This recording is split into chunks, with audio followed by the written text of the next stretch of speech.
Housing affordability is at an all-time low right now with sky-high home prices and interest rates hovering around 7%. And to make matters worse, even for those who are fortunate enough to be able to afford to buy a home in the Bay Area, there are facets of the Bay Area housing market that make being a buyer in today's market even tougher. And if you're not prepared to navigate these obstacles, you're going to fail.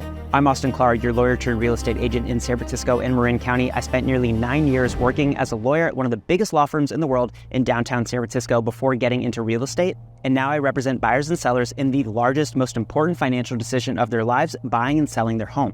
I've helped buyers move to the Bay Area from all over the world and have taught them how to navigate the complexities of this very fast-paced, very unique, fast-changing environment that is the Bay Area housing market. And in this video, I'm going to go over the biggest obstacles buyers face in today's market, the things I absolutely hate the most about the San Francisco and Marin County housing markets for buyers. And I'll go over things that you can do to best position yourself to win in this very complicated market. Let's get right to it. The first challenge buyers face in today's market is general timing. Even with the market generally slowing down since the peak of the pandemic market, right when interest rates started to rise in the middle of 2022, turnkey properties in desirable neighborhoods are selling incredibly fast. As of summer of 2024, when I'm filming this video, homes on average in San Francisco and Marin County were both selling in under a month. And there are countless examples of properties in the most desirable areas of those counties, places like Presidio Heights and Pacific Heights and Seacliff in San Francisco, or like Ross and Kentfield and Larkspur in Marin County, where homes are selling way faster than that.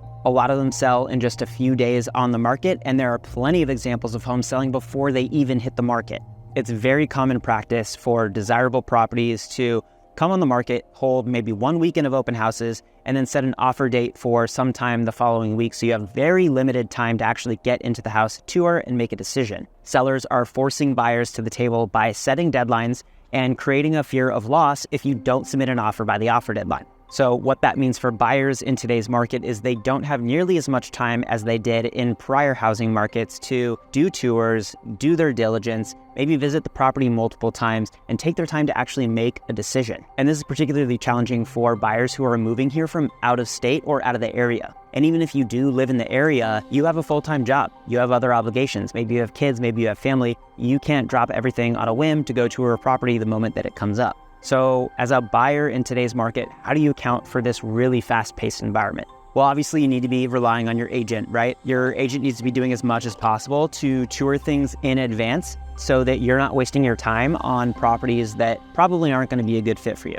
So touring properties before they even hit the market or right when they hit the market is going to be incredibly important. And they also need to be communicating with you their thoughts on those properties so that you know which ones are actually worth going to. And if you live out of town or just happen to be out of town when something comes up, then make sure your agent's going there and FaceTiming with you or getting video for you so that you're not losing out on that precious time. You can't just go off the pictures and the listing videos. You need a video that is showing you the actual layout of the property, the light in the property, the actual street itself, the neighborhood, whatever you can do to put yourself in a better position to understand the property before seeing it. I've got clients right now moving from Lake Tahoe, moving from New Jersey, New York, England, Dubai. I do everything that I can to see properties for them in advance and get them the information that they need. I take video when I can. I FaceTime when I can. You have to be doing that, especially if you do not live in the area. You also need to be reviewing the disclosures as quickly as possible when they're available. I go through them and send a summary of what I think are the most noteworthy items, things that my clients are going to care the most about: structural issues, electrical issues, plumbing issues, roof issues, pest issues, you name it, so that they know whether it's worth their time going forward. And for buyers, they need to be really honest with themselves about what they want and what they can afford. You don't want to be wasting your time looking at properties you can't afford, and you also don't want to be not looking at things that you can afford. There's things buyers can do to themselves. They need to be really honest with themselves up front about what they want and what they're willing to spend to get it. So you need to be really honest about your budget, about what your maximum and minimums are. You need to be honest about square footage, about bedrooms, bathrooms, outdoor space, parking, all the different facets of a property. Make sure you're capturing everything you possibly can up front so you're not missing out on anything, because the right thing might come along. If you're not looking at it, it'll be gone. Make sure if you're getting a loan, you've started that pre-approval process with your lender. The last thing you want to do is wait for a property to pop up and then be waiting on your lender to get you everything that you need before you can make an offer on that property and somebody else takes it from you. You need to be in a position to strike immediately when the right thing comes along. If you're paying cash but need to sell a bunch of stock to have the cash to buy the house, make sure you have a plan in place and know the timeline so that when the time comes, you're able to do that quickly. I wish things were a bit slower here. I wish buyers had more than 15, 20, 30 minutes to tour a house before, kind of making a decision about whether they want to move forward with it. I wish there was more than one weekend available to tour before people had to make a decision about whether to move forward with it. But that's the environment that we're in, and we have to roll with it. By the way, if you're thinking about relocating to San Francisco or Marin County and are having concerns or trouble navigating the market, definitely reach out to me.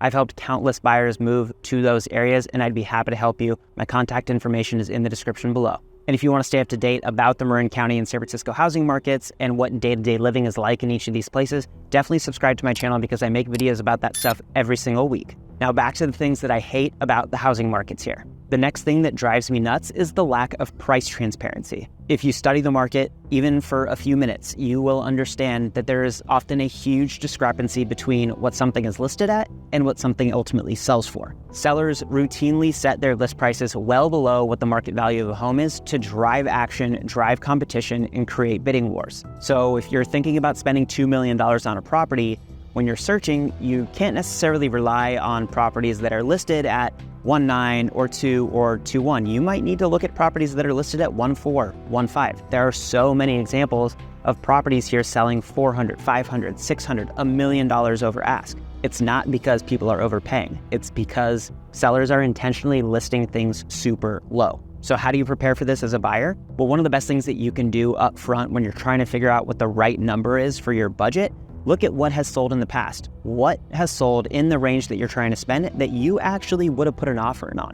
If you're looking at 100 different homes that have sold for $2 million and you wouldn't have put an offer in on a single one of them, then you either need to adjust your expectations or you need to adjust your budget. You also need to stay on top of what's generally going on in the market. And you need to understand how that market compares to the market where the comparable properties that you're looking at sold in. What's happening with interest rates? What's happening with days on market? What are absorption rates and monthly supply changes? What are the inventory changes? What are the pricing dynamics? You need to be on top of all those things by leaning on your agent to educate you about those things so that you know whether this house that's listed at $1.95 million is going to sell for $1.95 million, or it's going to sell for 2.5, or it's going to sell for 1.7. I've had multiple offer situations where I won and I was well under ask. I've had multiple offer situations where I've won and I'm way over ask. It really depends on the property and the situation. There's no one size fits all rule here. You just need to be on top of what's going on in the market and lean on your agent to educate you about that. The next thing I wish I could change about our housing market here in San Francisco and Marin County is the inventory situation.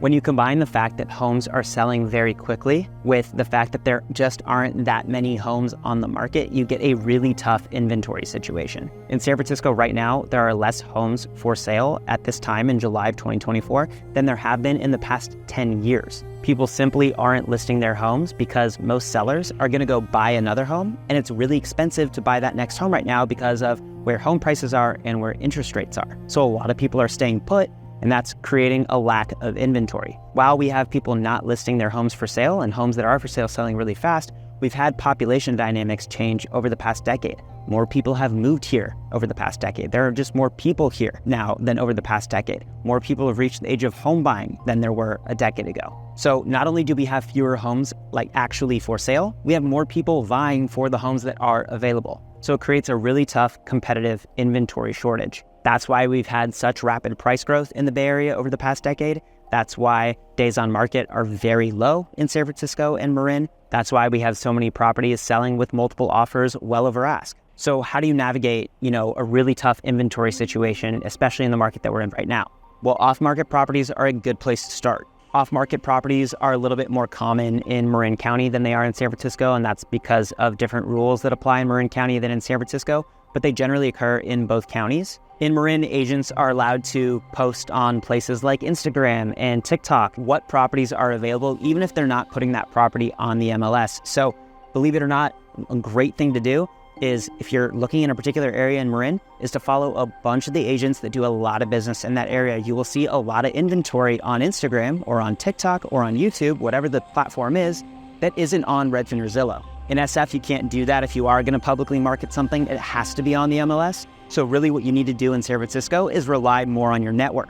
You need relationships with agents, which you develop, over your years in the business, touring a bunch of properties and doing transactions with a bunch of agents. And that's how it works in Marin too. You're not just relying on social media, but you do have social media as an extra resource in Marin that you don't necessarily have in San Francisco. There are other things agents can do as well. Whenever I'm, starting to work with a new buyer, I'll send emails to agents who work in the areas that my buyers are looking in and say, hey, I've got a buyer looking for XYZ. Do you have anything coming soon or anything that might be available? I've sent letters to owners of homes that fit the criteria of what my buyers are looking for, saying, hey, I know you might not actually be thinking of selling, but I have somebody who wants exactly what you have. Sellers might not even be thinking about selling something until a letter hits their door saying, hey, I've got a buyer willing to pay X for your house. And that kickstarts a conversation that otherwise might not have happened. There's not really a whole lot we can do to better the inventory situation here, short of building more housing. That's not within my control, but there are some things we can do to unlock hidden inventory.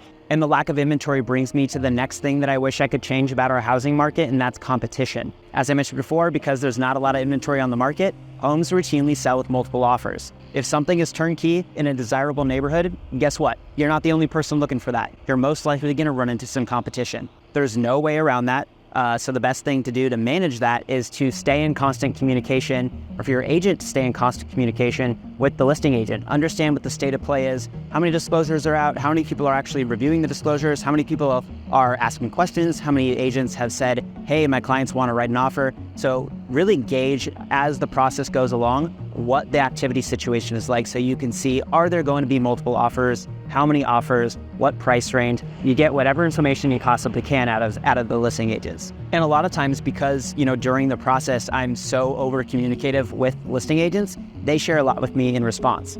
Sometimes you get listing agents telling you exactly what price to come at, how many offers they've received so far. They tell you exactly where to position yourself and helps your clients win. That doesn't always happen, but all you can do is put yourself in the best position to maximize the chance of stuff like that happening, maximize the chance that you'll win. Now, there are definitely properties where you're less likely to compete. Obviously, more expensive properties have less competition. Properties that need a lot of work, fixers or tenant-occupied properties, often have a lot less competition. And you can focus on just those things. You can look at properties that have been on the market for over 45 days, have had price cuts, or have been sitting at a price for a while without a price cut, or were recently canceled listings or expired listings. You can go after things that less likely other people are going to go after as well. And the last thing I hate about that I wish I could change is the insurance situation. Insurers have been pulling out of California left and right, and many aren't underwriting new policies. And the few that remain and are willing to underwrite new policies are really digging into the condition of homes, how old the electrical is, how old the roofs are, how old the plumbing is, things like that, to see whether it's worth the risk of underwriting a policy. So if you're looking at a home that hasn't been updated in a while, you need to be working with someone who knows what things to look for that are red flags for insurers. You need to be doing diligence up front with a bunch of different insurers to see who is willing to write a policy. And you need to do that before making an offer, because especially if you're getting a loan, if you end up not being able to get insurance, you're not going to be able to get a loan. Lenders require insurance be in place. So if you can't get insurance, it means you're not getting this house. And while that's not necessarily an issue for people who are buying cash, people with cash obviously want insurance for their home. I had clients that were interested in a house that was over 100 years old, had really outdated electrical. We had to reach out to 7 different insurance brokers to find one who could find a carrier that would underwrite a policy for the house. So we really had to do our diligence there. And what's really crazy is that a few weeks later, I had another client looking at a house similar age, reached out to that same carrier. They weren't underwriting policies anymore. Their rules had changed in just a few weeks, so you constantly need to be doing your diligence. It is a really difficult market to navigate. You just need to be on top of it. You need to know what you're looking for, and you need to be proactive about reaching out, making sure you can get coverage. And you need to be doing that really quickly because, as I said before, homes are selling really fast. Market dynamics are constantly changing, so if you want to stay up to date about what's going on, subscribe to my channel, go check out my Instagram and my TikTok. Join my mailing list. I create all different types of content about what's going on in the market, so you don't have to research that stuff on your own. And if you're thinking about relocating and having trouble figuring out what the right neighborhoods are for you, I've made videos for both San Francisco and Marin County where I ranked in tiers a bunch of popular and some less popular neighborhoods, so you can figure out how these places stack up against each other. I'll link those at the top of the description below. Go check them out. And as always, if you have more specific questions about the market, definitely reach out to me. My contact info is in the description below. I moved to the Bay Area over a decade ago without not knowing that much about the area, so know how scary that can be. Feel free to use me as a resource. I'd be happy to help. I hope you enjoyed the video, and I'll see you in the next one.